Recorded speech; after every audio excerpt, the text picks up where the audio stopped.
ഭൂമിയിൽ മനുഷ്യന്റെ ദുഷ്ടത വലിയതെന്നും അവൻ്റെ ഹൃദയവിചാരങ്ങളുടെ നിരൂപണമൊക്കെയും എല്ലായ്പ്പോഴും ദോഷമുള്ളത് അത്രയെന്നും യഹോവ കണ്ടു. താൻ ഭൂമിയിൽ മനുഷ്യനെ ഉണ്ടാക്കുക കൊണ്ട് യഹോവ അനുതപിച്ചു. അത് അവൻ്റെ ഹൃദയത്തിന് ദുഃഖമായി. ഭൂമിയിൽ മനുഷ്യന്റെ ദുഷ്ടത വലിയതെന്നും, ഇത് കേൾക്കുമ്പോൾ തന്നെ ദൈവമക്കൾ ചിന്തിക്കണം, എൻ്റെ ജീവിതത്തിൽ ദുഷ്ടത ഉണ്ടാകുവാൻ പാടില്ല.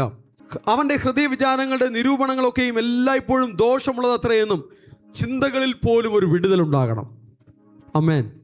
ചിന്തകളിൽ എന്തുണ്ടാകണം? വിടുതലുണ്ടാകണം. ആരാധിക്കുന്നൊരു ഹൃദയം, ദൈവ സാന്നിധ്യത്തെ ആഗ്രഹിക്കുന്നൊരു ഹൃദയം നമ്മൾ രൂപപ്പെടുത്തി എടുത്തിട്ടുണ്ടെങ്കിൽ അത് തന്നെ ഒരു വിടുതലാണ്. ആരാധിക്കാത്ത ഹൃദയം അത് അടിമത്തത്തിൽ കിടക്കുന്ന ജീവിതമാണ്. അവർ നിരാശയിൽ നിന്നും, ടെൻഷനിൽ നിന്നും, കോപത്തിൽ നിന്നും, വേദനയിൽ നിന്നും അവരുടെ മനസ്സ് പുറത്തു വരികയില്ല.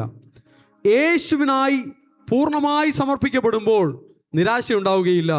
കർത്താവിലുള്ള സന്തോഷമുണ്ടാകും, പരിശുദ്ധാത്മാവിലുള്ള ഉല്ലാസമുണ്ടാകും. ഏത് പ്രതിസന്ധികളിലും കർത്താവിൻ്റെ പാദത്തിൽ ആരാധിച്ച് ജയമെടുക്കും. ദൈവിക ആലോചന കേട്ട് ജയമെടുക്കും. ദൈവവചനം ധ്യാനിച്ച് ജയമെടുക്കും.